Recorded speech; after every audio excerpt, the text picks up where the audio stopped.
Eu também vou mandar para vocês um link no chat, tá? Esse link é um Google Forms só para vocês responderem algumas questões para a gente ter controle de quem está participando nos eventos e para a gente ter um e-mail de vocês para poder enviar os certificados, tá? Então, eu vou mandar ali o link para vocês e vocês preenchem aí quando vocês acharem que tem um tempinho, tá? Então, eu mandei ali o link e no final da palestra eu envio novamente para vocês preencherem. Então, vamos começar a nossa palestra, né, com o professor Robson Cris Brito, de Pato Branco, da UTFPR. Pode dar início aí, Robson. Obrigado, professora Ellen. Boa noite a todos. Estão me ouvindo? Estão me ouvindo? Sim? Ellen? Sim. Ah, estão. Perfeito. Sim, mas um pouco mais baixo do que a Ellen. Ah, viu? Deixa eu tentar tirar o microfone do computador. Tá melhor o áudio ou não? Melhorou? Melhorou. Sim, melhor. Ótimo, então. Pessoal, boa noite, então, a todos. Sejam bem-vindos para mais uma noite de palestra aí do evento. Ótima iniciativa da faculdade. E com esses desafios aí em tempo de pandemia, é uma alternativa aí bem interessante para fazer esse compartilhamento de informações. Então, essa minha palestra aqui não vai ser bem uma palestra, tá? Eu prefiro até que seja mais um bate-papo. Eu tenho uma meia dúzia de slide aí que vai só me direcionar durante a palestra, mas vocês fiquem à vontade aí para interromper, fazer perguntas. A Ellen vai, se de repente passar batido alguma pergunta no chat do Zoom, então a Ellen vai acabar, ela me passa via WhatsApp. Eu tô com o WhatsApp aqui do lado e ela vai me passando, tá bom? Então, perfeito, pessoal. Vamos falar um pouquinho sobre a minha área de pesquisa no doutorado, que é veículos aéreos não tripulados no Brasil, mais popularmente conhecido como drones.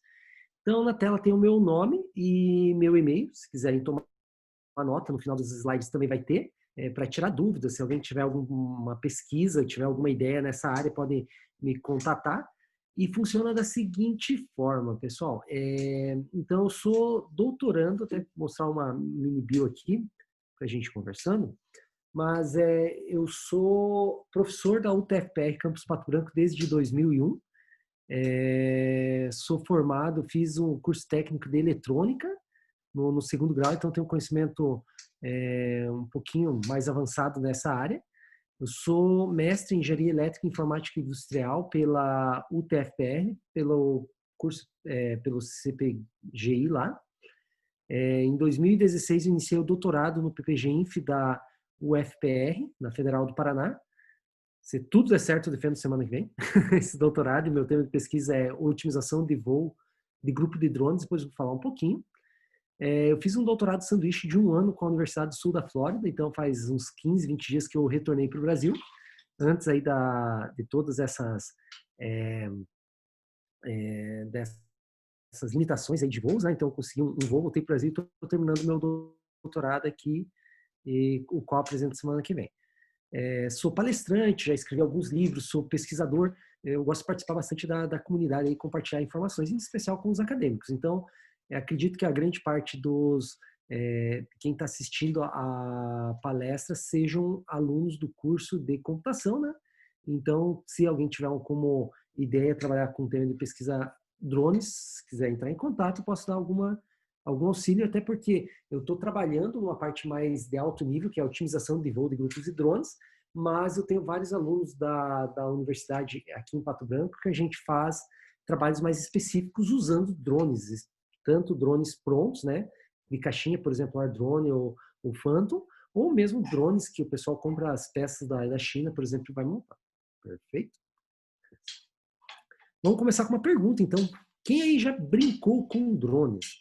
Então, na verdade, o uso de drone é algo relativamente novo. Então, tem aí 5, 10 anos, no máximo, assim, que foi popularizado. E a gente trabalha muito com os drones da classe 3. Eu vou falar um pouquinho, que são os drones mais da parte de entretenimento. Mas existe uma grande aplicação comercial, industrial, de pesquisa utilizando esse drone.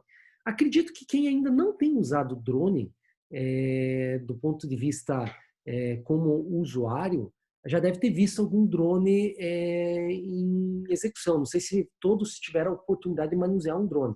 Mas é assim, ó, é algo fascinante. Mas quando você pega um drone na mão, você fala, nossa, como isso é simples. E, de fato, a tecnologia envolvida no drone não é nada muito complexo. Tanto que vocês mesmos podem comprar as peças e montarem um drone personalizado. Ou vocês mesmos criarem o drone de vocês, dado algumas características que vocês necessitam. Ou se, de repente, você quer trabalhar mais na parte de programação, na parte de inteligência, daí talvez eu acredito que é mais interessante pegar um drone você pega um drone de caixinha, por exemplo, um drone de uma fabricante já conhecida, tá? Então, vou falar um pouquinho sobre drones. No Brasil, então, nos Estados Unidos a gente usa mais o termo UAV. No Brasil, a gente usa drones mesmo para designar praticamente todos os veículos aéreos não tripulados. Existe uma legislação que definiu duas nomenclaturas. Então, tem os drones tipo aeromodelo, que são as aeronaves não tripuladas para fim de recreação, para brincadeiras ou para algo que não é profissional. E nós também temos as aeronaves remotamente pilotadas, que é as RPA, que são equipamentos aí mais sofisticados aí e que não são necessariamente utilizados para fins recreativos, mas pode ser usado para fins comercial, corporativo ou experimental. Em 2 de maio de 2017, aconteceu uma grande revolução para o uso de drones. Então, era na época que eu estava começando o meu doutorado, e eu lembro que até então eu estava trabalhando na parte de drones, mas eu estava pouco amparado pela lei, porque era proibido o voo de drones e não tinha uma regulamentação específica para o território nacional. E foi em 2 de maio de 2017 que a ANAC criou e divulgou o Regulamento Brasileiro da Aviação Civil Especial, que é o RBA ENA 94, que ele traz todas as características de como tem que ser o uso do drone. Por quê? Porque a gente está falando aí de um equipamento aéreo controlado à distância, que tem aí algumas gramas, até muitos quilogramas, dependendo o drone, dependendo da categoria, e pode representar um risco para a sociedade. E não é só um risco físico. Claro, a gente pode estar, por exemplo, num evento, num show, e está sendo feita a gravação via drone e, de repente, esse drone acaba a bateria e ele acaba caindo, por exemplo. Então, se o drone tem, por exemplo, 2 quilos, caindo uma queda lá de 20 metros de altura, já pode machucar bastante uma pessoa. Ou se o drone perde o controle e voa numa baixa altitude, ele pode, com as hélices que giram de uma forma muito rápida, pode machucar as pessoas também.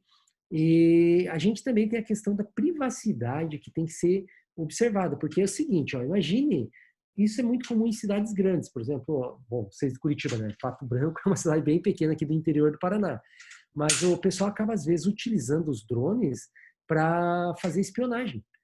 Então, pega lá, por exemplo, aquela moça que está se trocando no 10º andar do prédio, de forma descuidada, com a janela aberta. Então, alguém pode pegar um drone e fazer esse tipo de filmagem, né? Porque a gente não tem uma limitação de altura de voo de drones. Então, a gente pode chegar a dezenas ou centenas de metros de altitude. Então, isso tudo é complicado, tinha que ser regulamentado antes do uso dos drones no mercado nacional. Então, a gente usou a ANAC utilizou regras tanto europeias como americanas para criar essa regulamentação. Tem muita coisa, tem muitas lacunas aí que devem ser preenchidas. Por exemplo, a gente pode usar um drone para fazer a entrega de um produto? Então, isso aí ainda é uma lacuna. Então, não está explicitado que pode, tá? Na verdade, até poderia, mas daí tem uma outra limitação que diz que não pode utilizar drones para voos em território urbano. Então, daí não faz muito sentido fazer entrega se não for em território urbano. E isso aí não é uma característica só brasileira. Eu acompanhei nos Estados Unidos e eles têm essas mesmas limitações, essas mesmas preocupações lá. Então, por isso que eu acredito assim, que o uso de drones, hoje, a pesquisa nessa área é uma pesquisa muito interessante. Por quê? Porque são poucas pessoas, dadas essas limitações, que estão realizando pesquisas. Então, acaba criando-se um nicho de mercado bem interessante aí para questão de um horizonte de 5, 10 anos.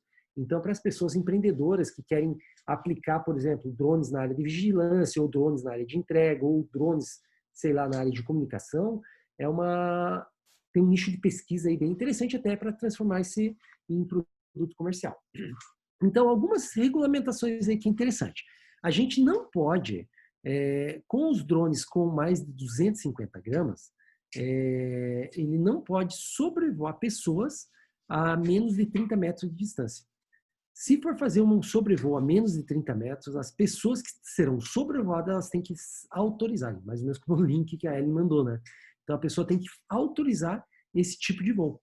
Então, é uma característica. Se for um drone, aqueles pequenininhos que pesam menos de 250 gramas, não temos essa limitação. Mas aí que tá, vocês observam que isso já limita bastante o uso de drones na área comercial no Brasil. O simples fato de não poder sobrevoar um drone a menos de 30 metros de distância. Até posso sobrevoar se tiver, por exemplo, uma grade, ou se tiver um vidro, se tiver uma parede. Então, se tiver um obstáculo aí, tudo bem. Mas, de uma forma geral, eu não posso fazer esse sobrevoo. E agora eu vou levantar aí algumas das possibilidades do uso de drones. Podem observar, a maioria dessas possibilidades é em áreas não urbanas, tá?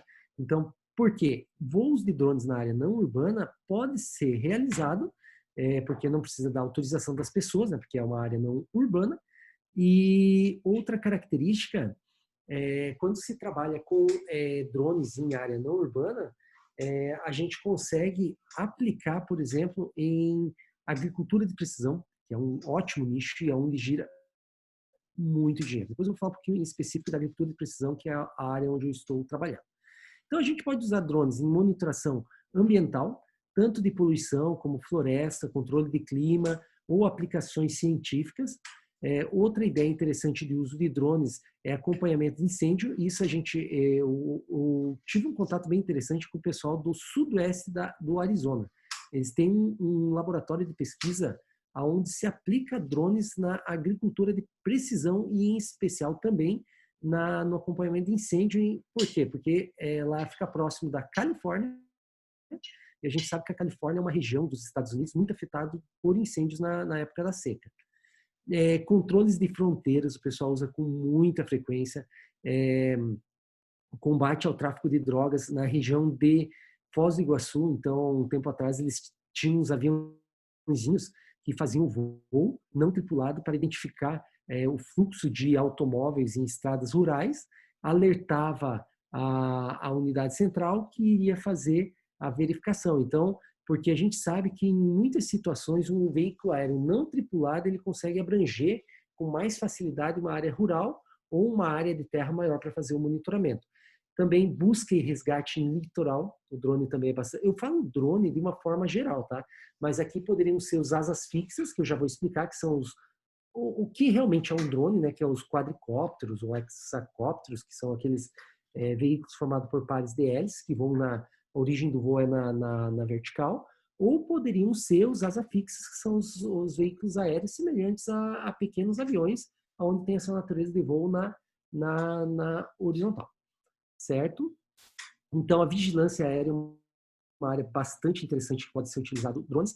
A gente estava com um projeto, na verdade, antes de eu sair para o doutorado, no doutorado de sanduíche, que era o quê? Utilizar o drone para fazer a vigilância do campus da universidade, aonde a gente primeiro fazia o drone voar, capturava as imagens usando as câmeras do drone, né? E na sequência, que é a imagem limpa, por exemplo. E depois, nos próximos voos, o drone sobrevoa e subtrai a imagem atual daquela imagem limpa, para saber o que existe de diferente no cenário, que pode ser um veículo, uma pessoa, um animal, e vai gerando alertas para o pessoal da vigilância. Então, e pensando também que há pouco tempo atrás, a Ellen disse que tem uma pergunta no chat, então pode colocar a pergunta, Ellen. Só terminando esse slide, já vou responder a pergunta. Mas fique à vontade, pessoal. A palestra é de vocês, não é minha, não. Eu vou estar aqui só para intermediar aí as perguntas e tentar responder se tiver alguma coisa um pouco mais que foge um pouquinho do escopo de todo mundo, tá? Podemos trabalhar com mapeamento também, gerar mapas, então a gente pode sobrevoar com drones a grande altitude. E outra característica, os drones hoje, eles possuem uma autonomia que já supera aí 20 minutos, 30 minutos. Os drones de baixo custo, que é muito bom. Antigamente, os primeiros drones que eu utilizava tinham autonomia de 5 minutos, então, e mesmo assim a gente já pensava em aplicações para ele. Então agora a autonomia já passou para meia hora. Sei lá, daqui 2, 3, 5 anos a autonomia vai ser superior a 1 hora para drones de 200, 300 dólares, que são os drones de baixo custo. Podemos utilizar na ajuda humanitária, por exemplo, para entregar suprimentos, entregar remédio, por exemplo, busca e salvamento, e na agricultura de precisão. Perfeito? Deixa eu ver só aqui onde que eu acesso o chat para ver a pergunta. No ambiente, bate-papo. Pergunta do Moisés. Nesse centro de pesquisa, os trabalhos são só voltados em inovação na parte de software ou também existem trabalhos voltados à parte de hardware? Boa noite, professor Eduardo Totti, meu orientador. Então, Moisés, então, existem os dois cenários. Claro, o pessoal que trabalha com a pesquisa mais na área de hardware, eles acabam investigando, por exemplo, a autonomia do drone, que é uma questão, é a grande limitação dos drones do tipo quadricópteros que existem hoje. Então, tem muita pesquisa nessa área, além de pesquisa na parte de sensores ativos e passivos. Passivo seria a câmera, né? Mas sensores ativos, como, por exemplo, sensor para identificar a maturação das frutas no pomar, ou um sensor para identificar, por exemplo, a temperatura, para ver como que está uma criação de gado. Então, temos essas características aí que a gente pode utilizar os sensores, que são pesquisas envolvendo hardware. Eu, especificamente, eu trabalho mais na parte de software. Então, e tem muita questão na parte de software. E o bacana do software é que você precisa o quê? Um investimento muito pequeno, porque você precisa ter um drone e um ambiente de desenvolvimento. E é aí que entra a parte de inteligência. Então, é um nicho que eu considero bem, bem interessante. E você, claro, pode aplicar. E isso é um cenário que eu converso muito com o professor Todd, que é o seguinte, ó, a gente como pesquisador, muitas vezes, a gente fica limitado a fazer projetos acadêmicos. Mas a gente tem que pensar que tem um nicho muito grande de mercado que as universidades podem fazer, que seriam projetos, pesquisas na área comercial, para melhorar a qualidade de vida das pessoas. E para isso a gente pode utilizar drone. Só um exemplo. Teve uma situação, então minha família mora em Coronel Vida e eu moro em Pato Branco. Então teve uma situação que eu cheguei em Pato Branco e identifiquei, trouxe a chave da casa lá e trouxe junto comigo. Daí eu pensei, mas calma lá, que eu vou verificar se eu consigo mandar a chave para Coronel usando um drone. Usando um voo autônomo, um DJI, então com um módulo GPS e tal. Só que daí eu fiz o cálculo lá, ele não teria autonomia suficiente para chegar no ponto de destino, porque são 30 quilômetros, em linha reta dava 24 quilômetros, 23 quilômetros e pouco.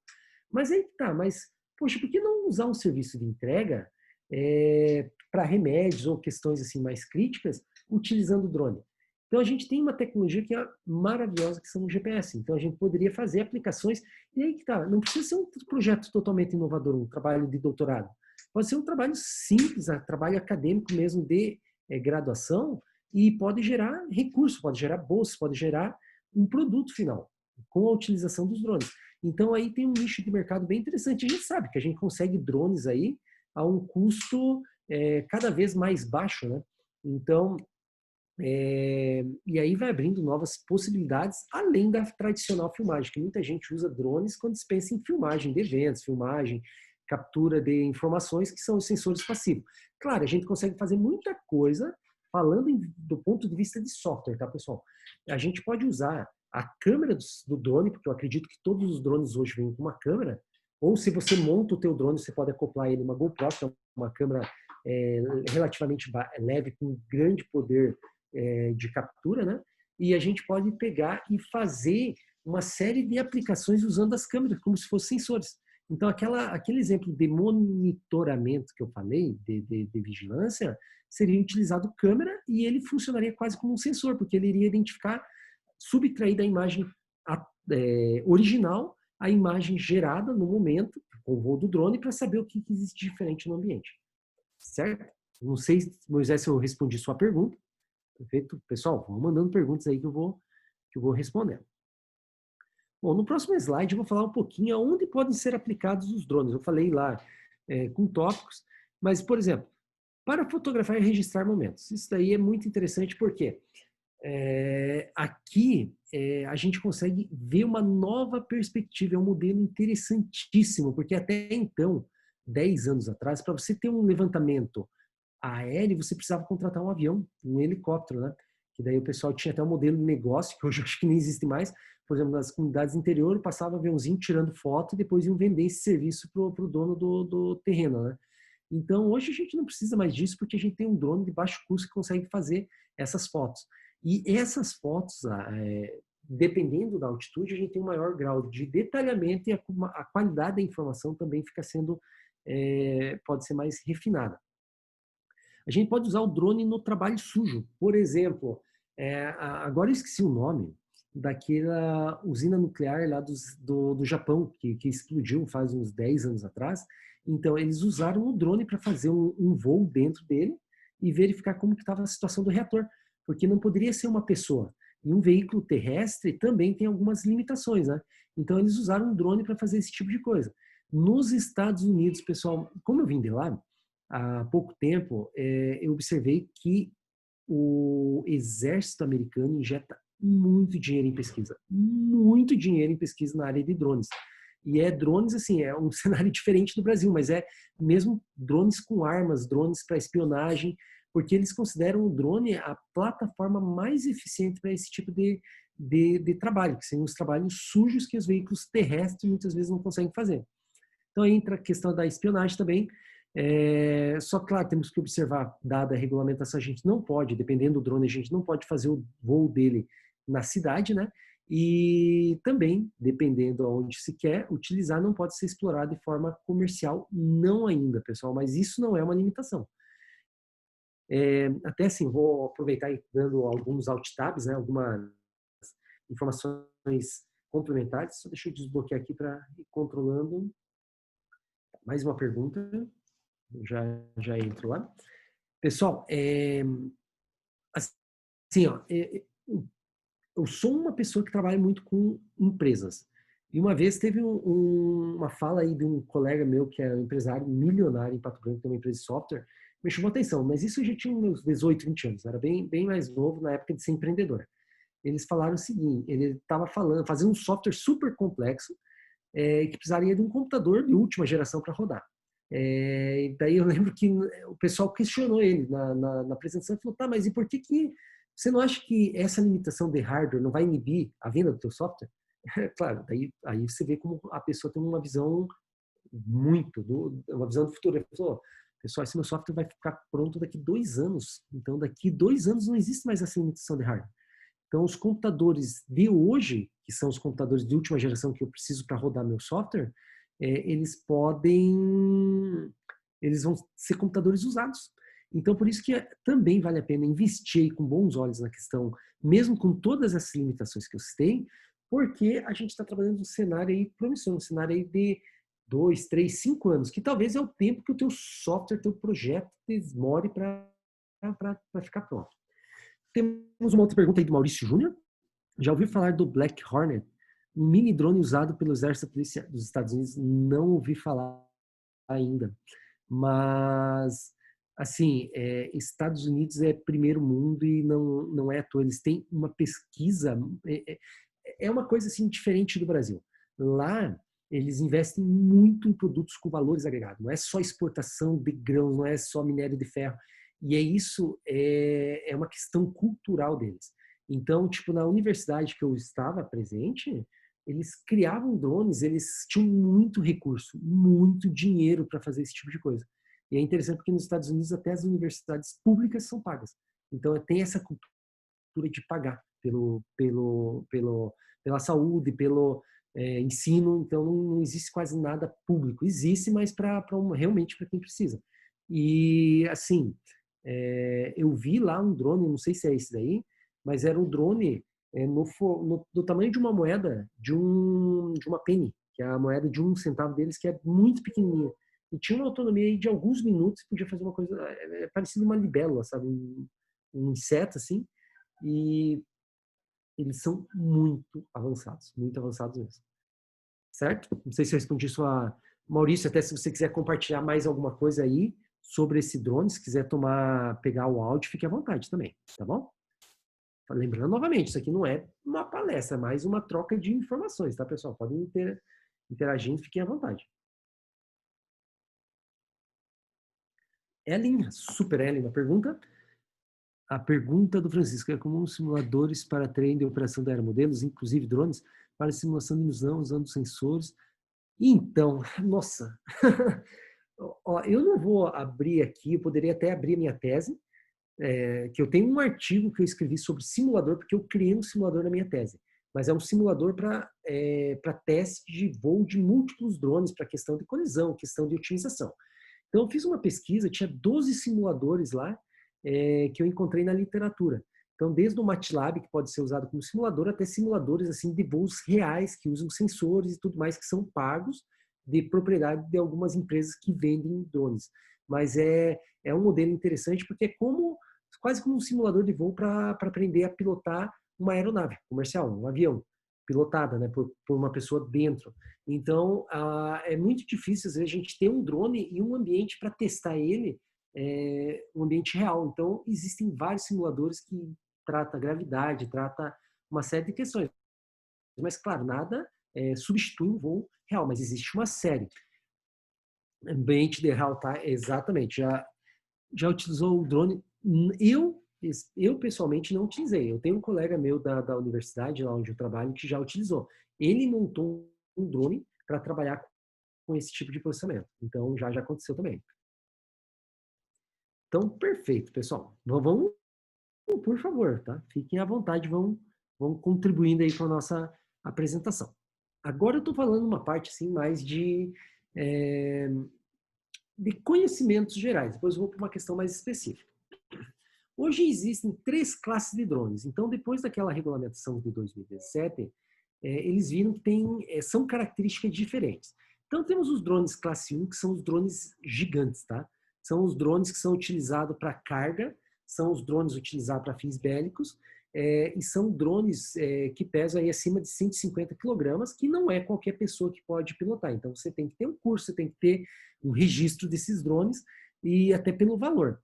Só que, olha que interessante, eu vou compartilhar com vocês algumas ideias, até para, de repente, motivar aí novos produtos e, se Deus quiser, vão ser vários empreendedores aí que estão assistindo essa fala. Mas o ano passado eu tive a oportunidade de participar de um projeto envolvendo agricultura de precisão e drone numa fazenda no Mato Grosso. Daí, enfim, a gente estava conversando no almoço lá e fala e tal. Daí teve uma pessoa, só que a gente estava usando drones pequenos para fazer uso de câmera e sensores. Daí o cara falou, a gente está vendo aí para comprar um drone de pulverização. Então, um drone assim, acima de 150 quilos, para fazer a pulverização, que daí pode, por exemplo, o milho já pode estar alto, não tem nada de perca, o impacto é muito pequeno, assim, porque não precisa estar com o veículo terrestre passando no meio. Daí ele falou, custa em torno de 600 a 700 mil reais. E foi engraçado. Eu, Robson, professor, falei, poxa, que carro, muito caro isso daí. O valor dele é muito alto para comprar. Ele falou, Robson, é baratíssimo. Ele falou, essa colheitadeira que a gente usa, a gente pagou 2 milhões de reais. Então, é uma noção de dinheiro muito diferente que eles têm para aplicar, assim, num drone, por exemplo, que pesa mais de 150 quilos. Eles pagam 500, 600, 1 milhão de reais, se vem vantagem especial na agricultura de precisão, porque gira muito dinheiro em alguns cenários. Então, é um cenário promissor aí de pesquisa, de investimento para montar uma empresa, para montar ideias. E aí que tá, a gente não pode pensar também só em drones, porque quando a gente fala eu estou falando drone porque é o que a gente usa no Brasil, tá? Para qualquer veículo aéreo não tripular, mas poderia ser um aviãozinho, né? Ou poderia ser o quadricóptero. Mas a gente tem a ideia daquele DJI Phantom, pequenininho. O pessoal tem muitos projetos interessantes para drones gigantes. E não é só drone passivo, que vai lá, lê a informação do ambiente, manda para um banco de dados ou manda para um servidor central que faz o processamento. Nós temos aí drones que podem ser usados ativamente. Por exemplo, um drone que vai lá e pega, numa grande área de terra, amostras de solo para fazer depois um determinado processamento, ou que pode colher folhas, ou que pode mesmo colher plantas, pode pulverizar, que pode interagir com o meio. Então, claro, são drones que muitas vezes não são drones pequenos, tem que ser drones maiores, mas que, de repente, aonde vai, um veículo terrestre não consegue chegar, ou não consegue realizar aquela atividade. Então, um cenário bem interessante para os drones da classe 1. Drone da classe 2 são drones de 25 quilos a 150 kg. Então, ele tem algumas restrições, não tantas quanto a classe 1. E a classe 3, que é o foco do meu doutorado, eu acredito que é o drone que a maioria de vocês já tem usado, visto, são aqueles drones que têm menos de 25 quilos. São os drones pequenos, que entra o DJI, que entra o AirDrone. Esses drones, eles não precisam de um registro prévio para uso.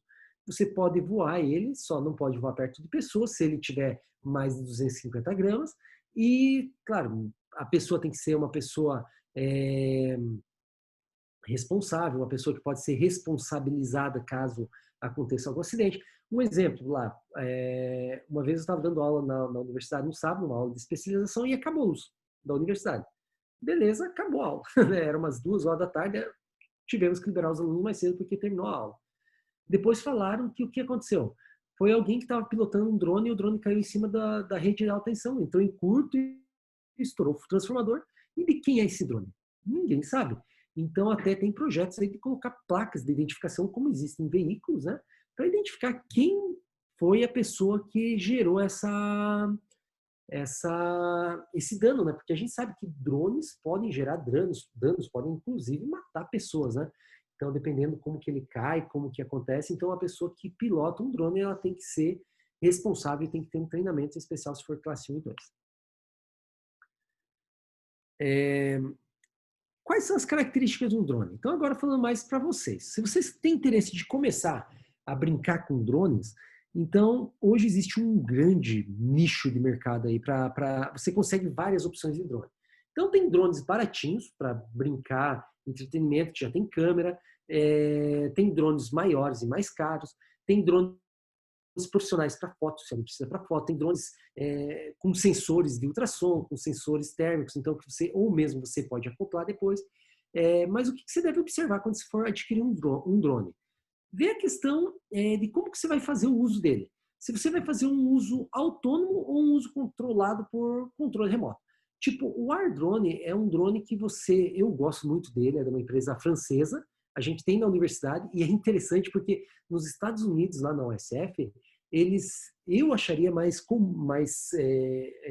eu acharia normal eles terem o DJI Phantom para as pesquisas pela autonomia e uma série de outras características. Mas não, as pesquisas deles é só em cima do Parrot.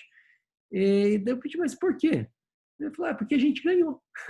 Então, eles têm uma parceria com a AirDrone da Parrot, né? Eles têm uma parceria e eles mandam para pesquisa, porque eles têm interesse. Eles têm interesse porque as pesquisas eles publicam e depois eles melhoram o drone, né? Então, mas é isso que você tem que identificar. Se você for usar um AirDrone, você consegue controlar ele usando um aparelho celular. Então, você não tem um controlador. O DJI você já tem um controlador, com algumas outras características. A radiofrequência, o AirDrone você vai usar Wi-Fi, então a distância de voo não é tão grande.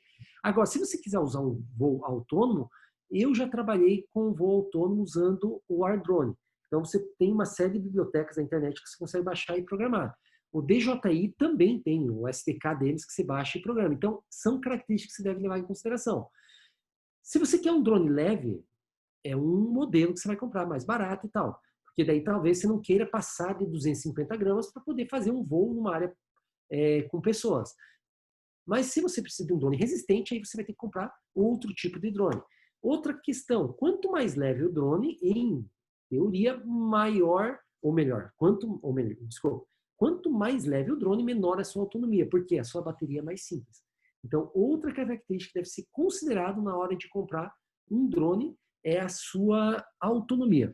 O AirDrone, por exemplo, dura em torno de 10 a 15 minutos. O DJI já vai para mais de 20. Então, tem alguns, o Phantom, né?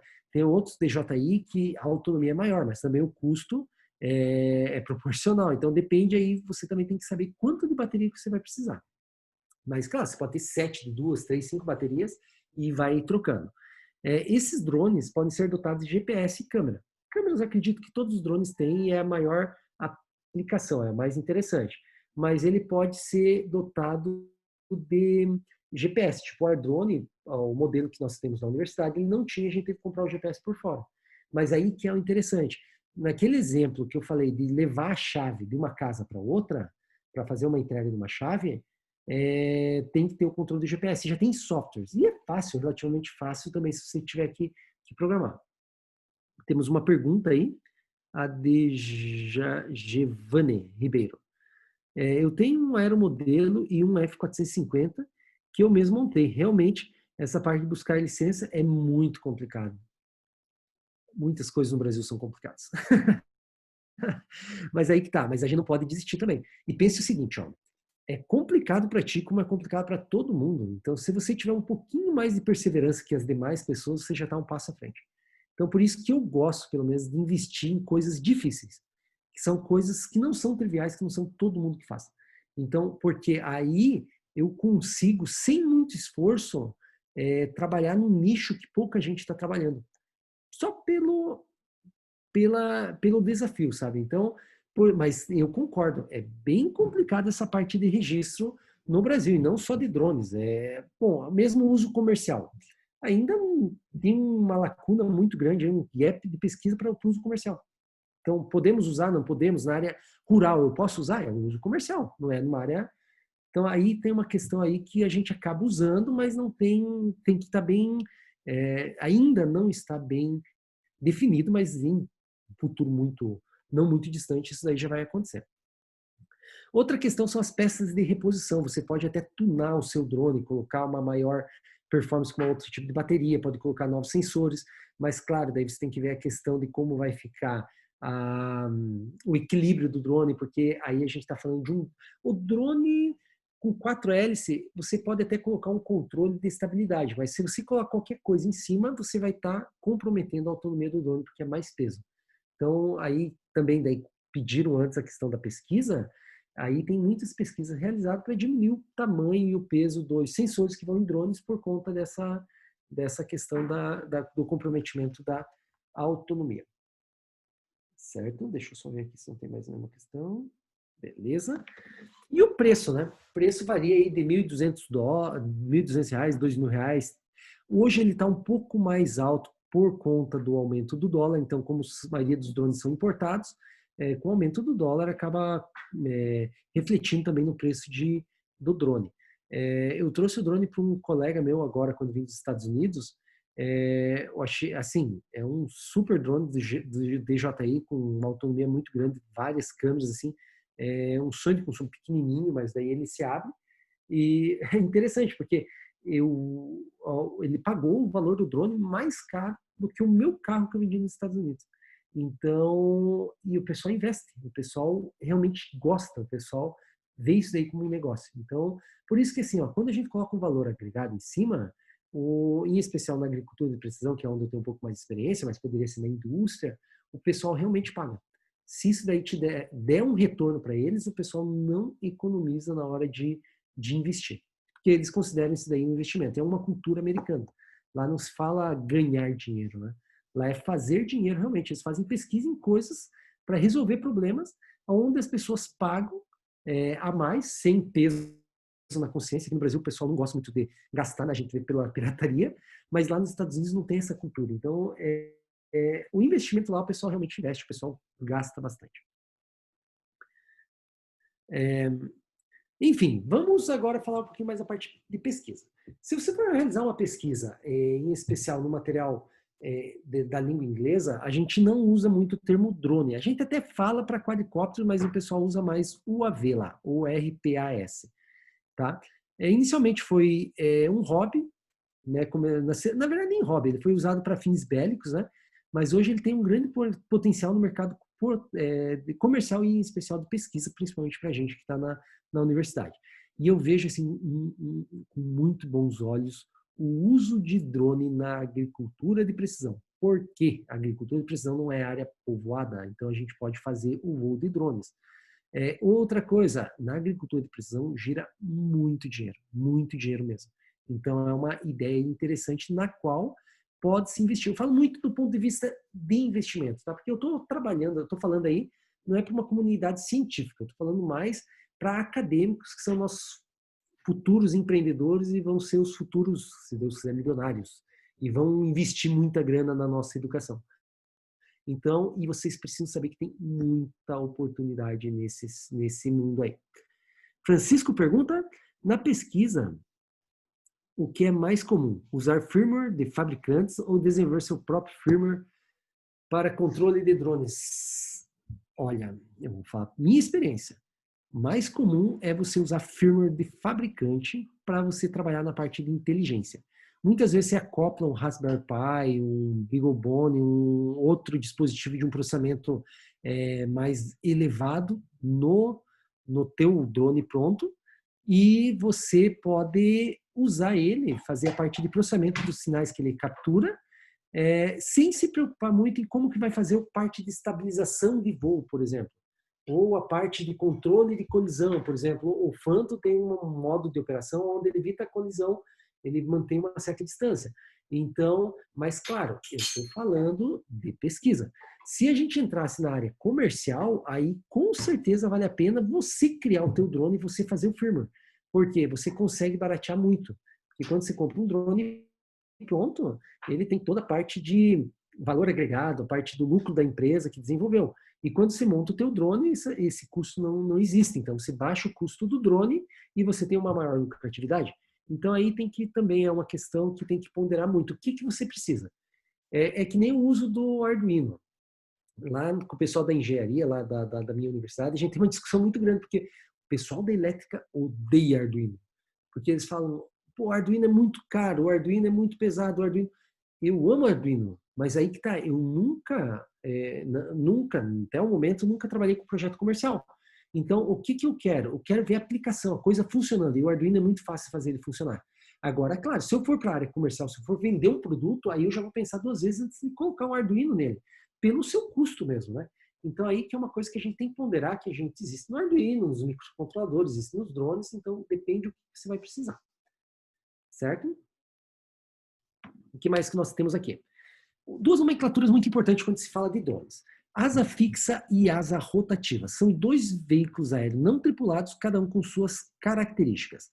Hoje, na agricultura de precisão, em voos, por exemplo, monitoramento de fronteiras, os drones que eu comentei, que o pessoal da polícia de Foz do Iguaçu possuem, são asas fixas, que são o quê? É o Bzinho ali da foto, do slide, que eles são similares a pequenos aviões.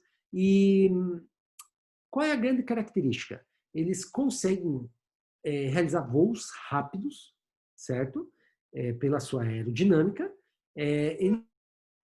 Pela sua aerodinâmica, eles têm um baixo consumo de bateria, então, porque a natureza da sua operação é na horizontal, e eles conseguem ser maiores, eles conseguem transportar mais peso, e sem comprometer de forma proporcional a sua bateria. Então, a sua autonomia aí, tem alguns drones com motor a combustão que tem uma autonomia superior a 1, 2 horas, mas também o custo chega aí até R$200 mil. Então, é um nicho de mercado onde a gente pode usar os asa fixa. Eu gosto muito, meu doutorado foi feito em cima do asa rotativa, que são os drones quadricóptero, hexacóptero, octacóptero, que são pares de hélices, né? E que possuem custos aí de 200, 300, 400, 600 mil reais, 2 mil reais, custos baixos. Ele tem muita vantagem em relação ao asa fixa. Porém, o grande calcanhar de Aquiles é o quê? A sua autonomia, porque como ele tem uma operação na horizontal, ele tem 4 hélices que estão sustentando ele no ar. Ele não tem uma sustentação pela velocidade. Então, isso acaba refletindo na sua autonomia, que não é tão grande quanto a autonomia de um asa fixa. Só que qual é a beleza de uma asa rotativa? Ele consegue parar no ar para fazer uma leitura. Se ele está fazendo uma leitura e vem uma rajada de vento e ele se desestabilizou, se você está trabalhando com asa fixa e ele desestabiliza numa leitura do solo, ele vai ter que voltar e fazer essa nova leitura. Por quê? Uma leitura ela foi distorcida num determinado momento. Então, ele tem que dar toda a volta e o custo da volta é grande para retornar naquela determinada posição. Já o asa rotativa, não. Ele só para um pouquinho, retorna, faz a nova leitura. O asa rotativa, ele está fazendo uma leitura. Viu alguma informação que acionou um alarme dentro dele, por exemplo, opa, aqui eu preciso de uma leitura mais detalhada. Ele consegue parar e descer. Daí ele faz a leitura mais detalhada, depois ele sobe, opa, agora precisa de uma leitura mais ampla. Então ele tem uma velocidade vertical muito superior ao asa fixa. Outra característica, como eu trabalho com drones autônomos, o asa rotativo eu consigo fazer uma decolagem, uma aterrissagem mais facilmente do que a gente faz com asa fixa. Porque a natureza dessas operações no asa fixa é horizontal. Então eu tenho que ter um operador que faz um lançamento e faz a captura do outro lado. E o asa rotativa não. O asa rotativa ele precisa de uma plataforma lá do tamanho dele, talvez um pouquinho maior, aonde ele vai aterrissar. Essa plataforma pode ser dotada de um mecanismo de recarga, talvez por indução ou mesmo por contato, recarrega, depois ele levanta voo e continua fazendo as operações. E aí começa a ficar interessante, porque imagine se essa base pode ser uma base móvel. Então, enquanto o drone está em estado de pouso, recarregando sua bateria, a sua base ele vai para uma nova posição estratégica. E essa base pode ser um veículo off-road ou poderia ser um barco, se for fazer um mapeamento, como que eu fugiu o termo, mas fazer uma busca e resgate em alto mar, por exemplo. Então poderia ter barcos de suporte onde carrega o drone com painéis solares e o drone pousa, recarrega, levanta, faz o seu monitoramento. Nesse meio tempo o navio vai para uma nova posição estratégica, depois ele vai recarregar, pouso, o navio já vai para uma nova posição, o barco, né, vai para uma nova posição estratégica, e assim vai. Então aí abre várias possibilidades. E aí, eu acabei falando do slide anterior, eles diferenciam na sua autonomia. O asa rotativa costuma ter uma autonomia maior do que o asa fixa costuma ter uma autonomia maior do que o asa rotativa. A precisão da leitura dos dados, o asa rotativo costuma ter uma maior precisão, porque ele pode parar no ar. O asa fixa, se ele sobrevoa numa velocidade muito pequena, ele corre risco de estolar e cair. E o asa rotativa não tem esse problema. Facilidade de manobra, então a gente vê com um aviãozinho, por exemplo, ele saiu da área de leitura, ele tem que fazer toda uma volta para retornar e fazer uma nova leitura. O asa rotativa não, ele consegue fazer curvas acentuadas, certo? A interação humana na decolagem e aterrissagem, o asa rotativa precisa, porque ele precisa de uma pista de pouso, que às vezes no meio agrícola a gente não tem, e o asa fixa e o asa rotativa não tem esse problema. Custo, então os asa rotativos são bem mais baratos que os asa fixa, pelo menos alguns deles, né? Não vamos generalizar. E aplicação, aí a gente também depende de qual aplicação a gente vai trabalhar. José Medeiros Galvão pergunta: estratégias de fazer um híbrido asa? Existe já, existe. Ainda não deu certo pelo seu custo, tá? Mas existe até aquela foto. Deixa eu só. Esse aqui, ó. Esse aqui, o Aeromix, esse do B, ele é um misto de uma asa rotativa com uma asa fixa. Então, a natureza de pouso e decolagem, ele é na vertical, mas ele faz o sobrevoo na horizontal. Eu não sei se ele consegue sobrevoar a grande distância como uma asa rotativa, mas o objetivo é usar na limitação do decolar e no aterrissar. Ele como sendo asa rotativa e depois usando ele como asa fixa. Então, claro, tem ideias interessantes aí. Pessoal, daí vamos lá. Uma comparação, só para vocês terem uma ideia. Do DJI, que é uma asa rotativa, para uma asa fixa, que é um aviãozinho. Então, esse AeroVironment é asa fixa. Então, observe que nem sempre um asa fixa é mais rápido do que um asa rotativa. Então, nesse caso, o Phantom ele consegue, pelo datasheet, claro, a gente sabe que na prática tem algumas outras limitações, mas ele consegue sobrevoar 20 metros por segundo. A autonomia também. Enquanto um tem autonomia de 30 minutos, o outro consegue quase o dobro da autonomia. O tempo de recarga também, como a bateria, acredito, seja mais pesada, né, seja maior, o tempo de recarga é maior. E o custo, então, aí questão de 10 vezes menos se a gente comparar os dois. Eu usei os dois aqui porque são os dois, cada um no seu segmento, mais vendido aí, mais significativos no mercado nacional.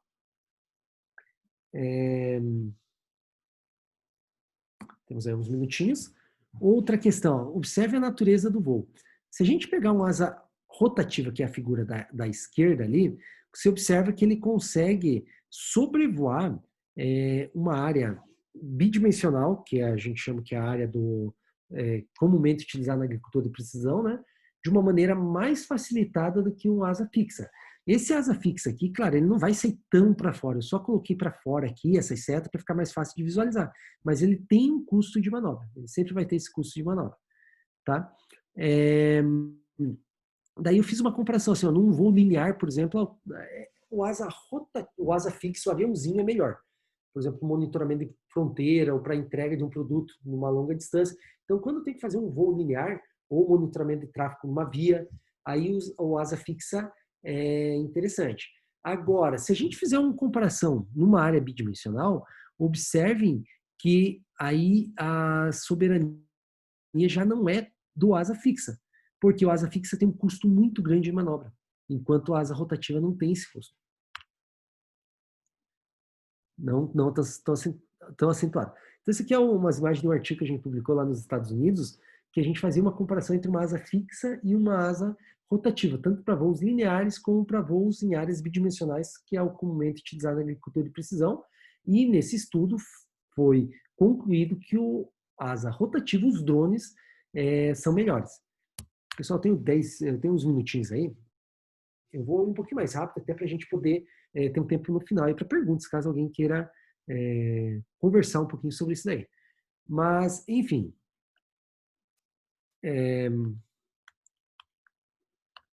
Bibliotecas de desenvolvimento. Pessoal, vocês podem usar uma série de bibliotecas para desenvolvimento para trabalhar com drones. Por exemplo, tem o AirDrone, Open API Platforms, se quiser então por isso que dados depois para estudar. Eu usava o Java Drone, que é muito parecido com o Java, tinha um suporte bem legal para Eclipse e eu usava para mandar informações dentro de drones, do AirDrone, da Parrot, para fazer voos autônomos. Mas, claro, isso quando estava mais na parte operacional, agora estou mais na parte da inteligência. E tem uma série de outros mecanismos que a gente pode trabalhar para brincar com esses, para trabalhar com esses drones. Eu queria eu acabei, eu acho que apagando, na verdade eu colei, mas eu acho que eu devo ter colado um outro slide sem querer. Eu queria mostrar uma imagem da arquitetura do que eu fiz para o meu doutorado. Que o meu doutorado, o que eu fiz? Só compartilhando com vocês, de repente vocês têm outras ideias legais assim para aplicar isso daí. Mas o que eu fiz no meu doutorado? Eu fiz o uso de asa rotativa de drones na agricultura de precisão. Só que nós temos um problema, que é a autonomia. Mas como que eu resolvi? Como que eu contornei esse problema? Eu contornei fazendo uso não de um drone, mas sim de um swarm, de um enxame de drones, tá? Aplicado na agricultura de precisão. Todos eles autônomos e todos eles fazendo o pouso e o recarregamento e a decolagem sem a interação humana. As bases de recarga, elas eram inteligentes e se comunicavam entre si. Então, o meu objetivo nesse doutorado, daí eu tive alunos, trabalhos paralelos, que trabalharam no pouso, na decolagem, no recarregamento autônomo. Tive alunos que trabalharam na parte da comunicação, tive alunos que trabalharam na parte de desenvolvimento de uma base off-road, que era um veículo. Então, no algoritmo de utilização de melhor posição da base de recarga dentro de uma área bidimensional. Porém, o meu foco do meu doutorado foi trabalhar com a parte de otimização desse voo. Porque cada evento era baseado em evento, então a cada evento de pouso, os drones não se comunicavam no ar. A gente optou por isso porque, como nós temos a limitação do drone, que é a sua bateria, a gente economizou a bateria do drone para focar no seu voo. Então, a gente só tinha essa questão da comunicação quando ele estava em base, porque a base a gente considerava que eram bases fixas ou uma base móvel e tinha painéis solares.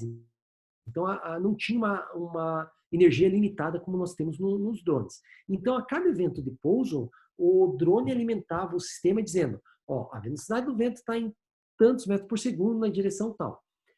Eu sobrevoei toda essa área. Deu um problema lá, eu não conseguia abranger essa área que eu ia abranger.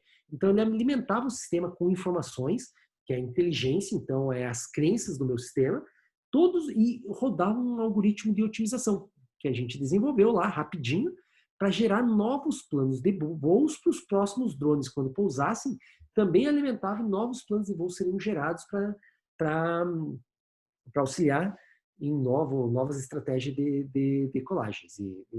Enfim, daí com o custo de um asa fixa, a gente consegue ter aí um enxame de 10, 15 drones que fazem o mesmo serviço de uma forma totalmente autônoma, porque na asa fixa a pessoa precisa lançar, a pessoa precisa recolher, e assim os drones poderiam, de forma autônoma, fazer todo o monitoramento de uma área agrícola, sem interação humana, e no final do dia a pessoa só vai lá, recupera os drones, baixa as imagens e faz o processamento delas. Perfeito, pessoal? Pessoal, então termina assim a minha apresentação. Estou totalmente aberto a perguntas. Eu não sou um expert na área desculpa, de manufatura de drones, então eu sou um usuário, tá? Eu trabalho mais com a parte de software, mais com a parte da inteligência, mas eu estou aí a dispor, trabalho com a parte de robótica, trabalho com a parte de internet das coisas, se você tiver pergunta nesses outros cenários. Sou desenvolvedor Android, tenho livros escritos em Android, tenho livros de Java ME também, na parte de internet das coisas. Estou aqui à disposição, beleza? Pessoal, obrigado pela atenção e vamos às perguntas.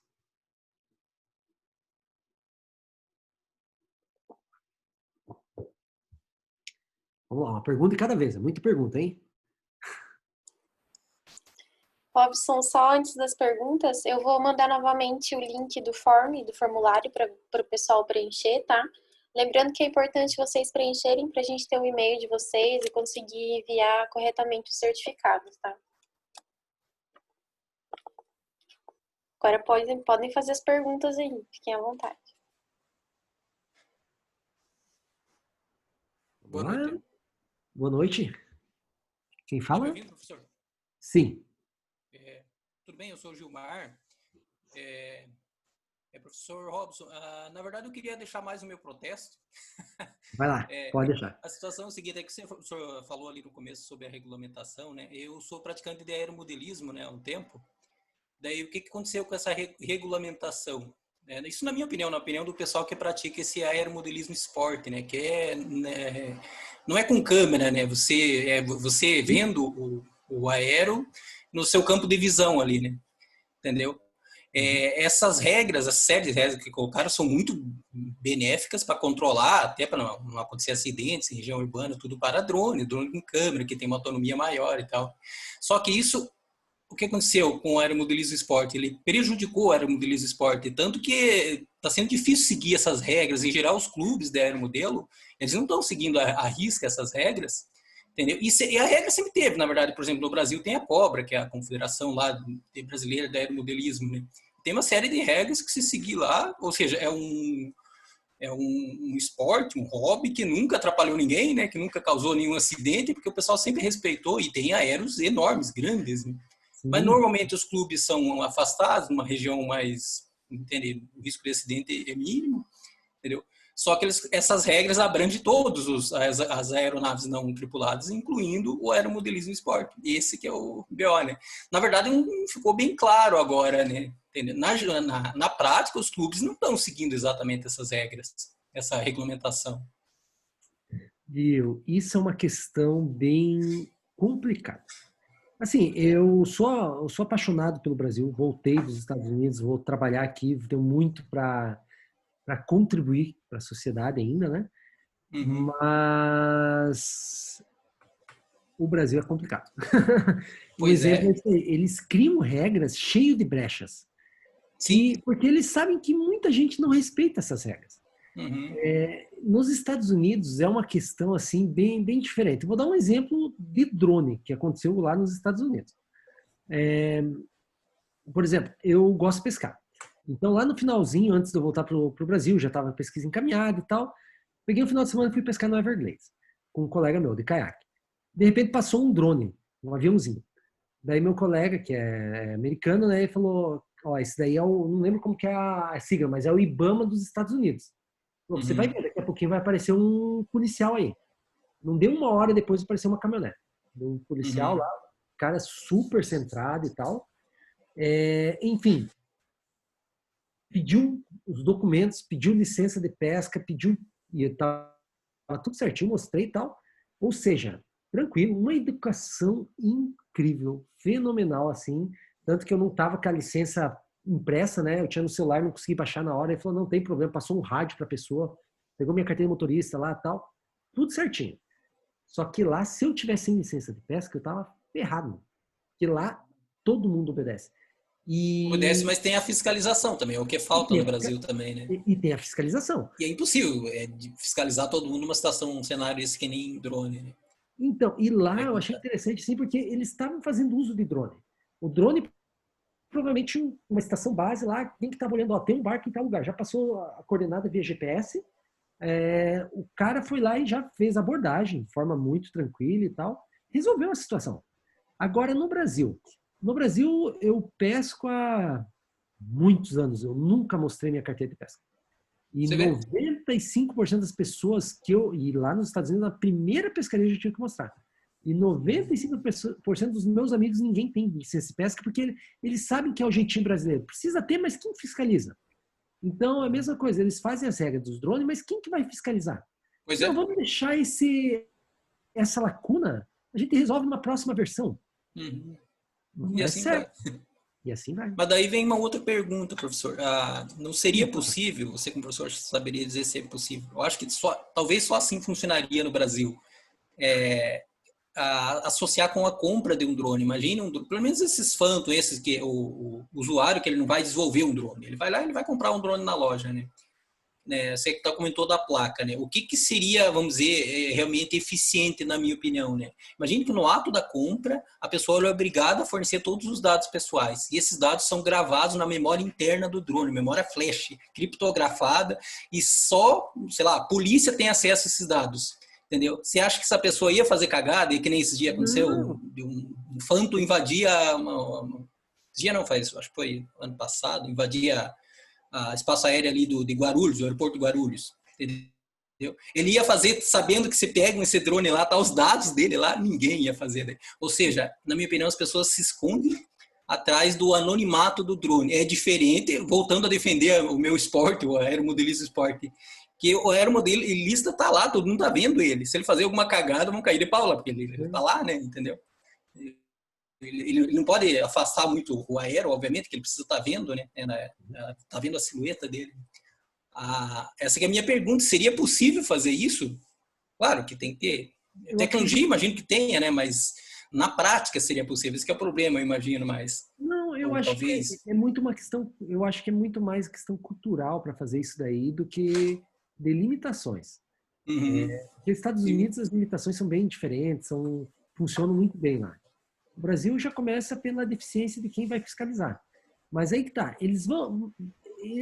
Tá caminhando. Como é um cenário novo, provavelmente o pessoal aí que representa o teu esporte provavelmente já deve estar fazendo algum tipo de abaixo-assinado, algum tipo de coisa para informar a ANAC desses problemas e na próxima versão, porque até se você pegar a regulamentação da ANAC, eles falam que dada a natureza dinâmica desse cenário, as leis têm que ser constantemente revisadas.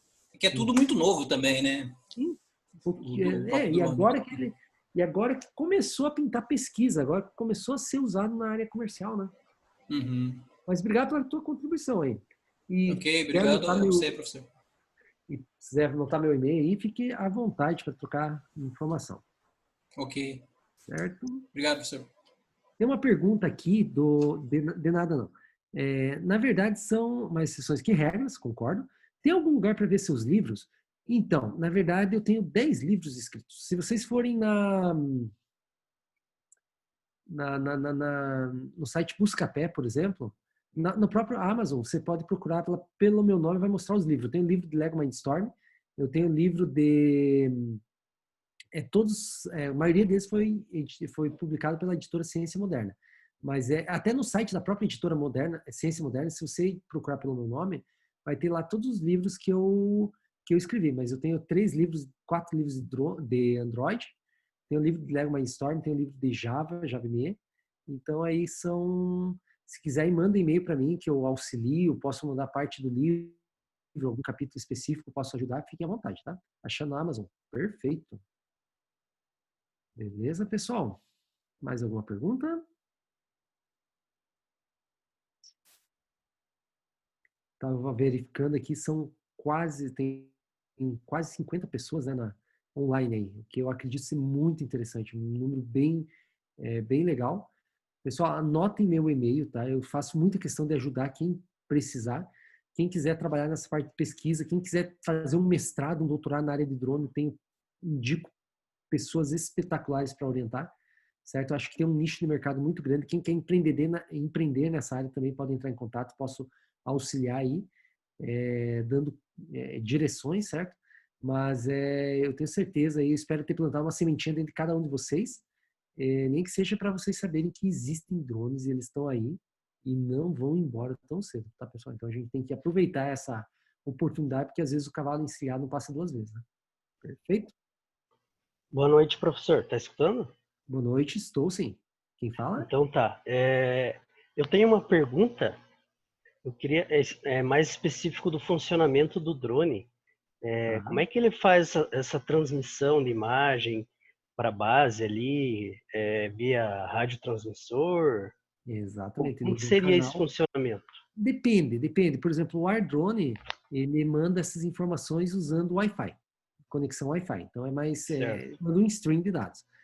Se você usar um DJI, por exemplo, eles têm um canal de transmissão dessas informações, que compromete a taxa de transmissão, se você usar imagens melhores ou piores. Até eu li um artigo que falava sobre isso daí, que tentava encontrar a melhor taxa de compactação da imagem para ter bons resultados sem comprometer significativamente o canal. Mas hoje, queira ou não, o grande uso dos drones é para fazer o processamento e essa questão da imagem, né?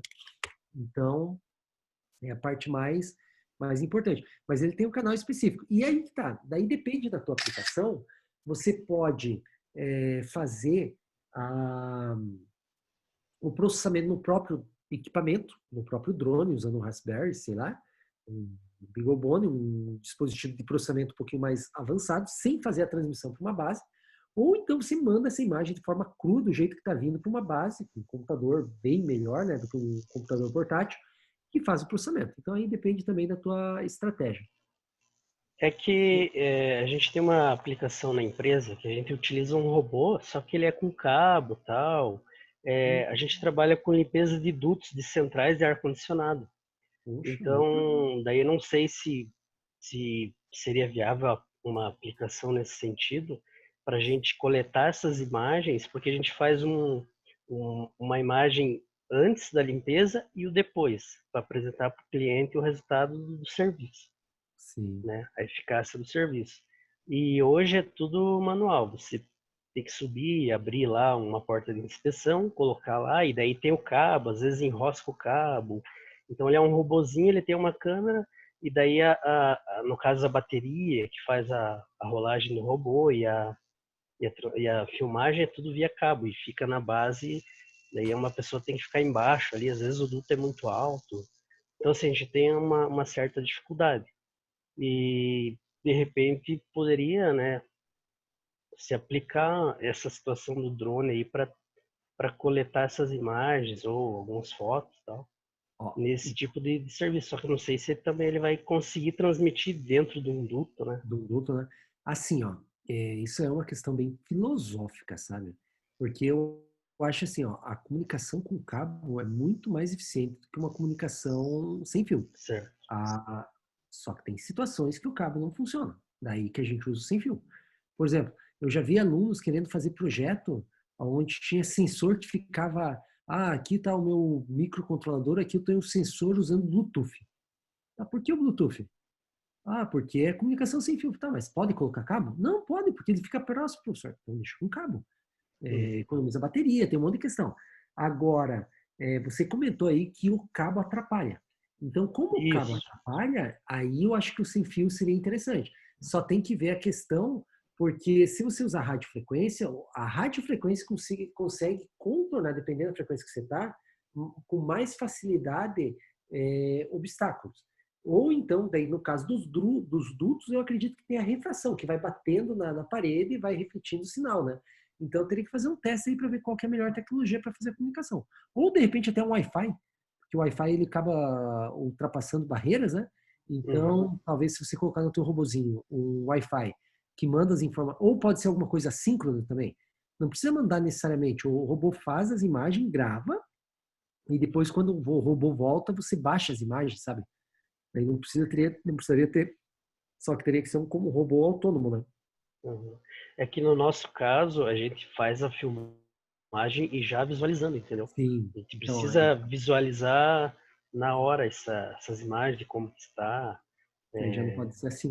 Seria mais uma inspeção mesmo, sabe?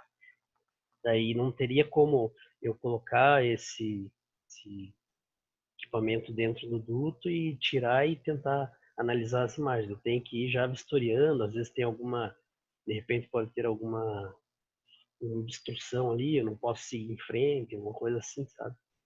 Faz curvas, então assim, não é em linha reta, tem diversos tamanhos de duto, entendeu? Só que também é uma utilização rápida, por exemplo, você faz uma gravação ali de 2 a 3 minutos antes da execução do serviço e ao final você faz lá mais uma gravaçãozinha também de 2 a 3 minutos. Sim. É mais uma questão assim de facilidade para coletar essas imagens. Hoje é muito trabalhoso, você tem que subir, você tem que colocar lá o robozinho, aí esse cabo às vezes enrosca, desconecta, uma série de situações assim bem... sai o serviço, porém tem esses empecilhos. De repente, se houvesse uma viabilidade de estar aplicando isso, mas é mais teria que fazer alguns testes, no caso. Não, aí tem que ser por teste, para ver qual que é a relação também do que vocês esperam, mas eu acho que a radiofrequência daria certo, né? Se fosse usar um drone, mini drone ali, não teria problema. Certo? Beleza, então. Obrigadão. Obrigado a você. Pessoal, mais alguma pergunta? Vamos aproveitar os últimos minutos da conversa. Considerando um cenário, pergunta do Francisco. Considerando um cenário de atividade assistida por drone pequeno, para registro e monitoramento, qual a tendência de pesquisa? Ter a inteligência e solução instalada no drone ou em uma base local comandada remotamente, tipo visão computacional? Não tem receita de bolo. Então tem que ver qual é o cenário que você precisa. Eu acho assim, ó, se você conseguir fazer em loco, é bom. Só que você tem que pensar o seguinte, que em loco você precisa ter um poder de processamento bom, dependendo do que você precisa, né? E muitas vezes você não consegue embarcar num drone um dispositivo que tem um poder de processamento suficiente para o que você precisa. Então aí teria que fazer um esquema de transmissão, que pode ser mais próximo possível do online, a leitura é feita e já transmite para uma base que faz o processamento, ou uma coisa meio assíncrona, você grava e depois faz um processamento posterior. Então teria que ver bem certo como que é essa questão para ver o cenário, porque daí cada caso é um caso, tá? Mas aí eu vejo que hoje tem muita gente pesquisando o processamento in loco no drone, porque aí está um grande desafio do ponto de vista de processamento, né? Então, aí que tá, com IoT e rede 5G, nossa, tá muito fácil, mais fácil, né? A gente tem o Aura, tem outras tecnologias de comunicação que facilita bastante, tá? Então, mas tem que ver porque o que eu percebo, em especial trabalhos acadêmicos. Como eu sou professor, às vezes a pessoa está querendo usar uma bazuca para matar um coelhinho. E não precisa, né? Então a gente consegue, eu vou fazer tudo processamento online, blá blá blá, uso uma tecnologia, tá, mas e precisa? Não. Então, aí que tá. Então, porque a gente. Só que também, se você está pensando num ponto de vista acadêmico, integrar tecnologias, aí vale a pena. Agora, se você está pensando num ponto de vista de resolver um problema, uma solução, aí você já talvez tem que baratear, simplificar, né? Tipo, tem aquela sigla, o KISS, né? KISS. Keep it simple. Então, vamos tentar manter o mais simples possível. Mais ou menos isso aí. Beleza? Não sei se eu respondi a sua pergunta, Francisco.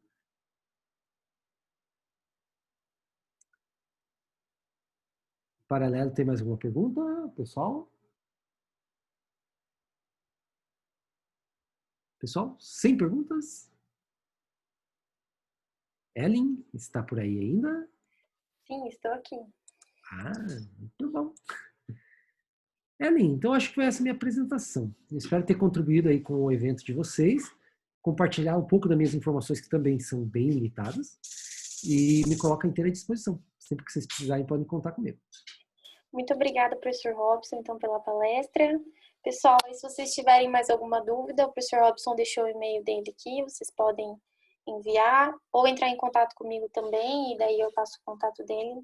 Mas não deixem de perguntar, é um tema super interessante e ainda existe muita coisa para pesquisar, né, para desenvolver, como o professor mesmo disse. Então, muito obrigado, Robson, excelente palestra. Obrigado, Ellen. Obrigado pelo Parabéns. convite. Obrigado. Pessoal, coloquei no chat o meu telefone, tá? Se alguém precisar mandar um WhatsApp ou quiser mandar uma mensagem, a informação, estou à disposição, tá bom? Pessoal, Então, obrigado a todos. muito obrigado, pessoal, e boa noite a todos.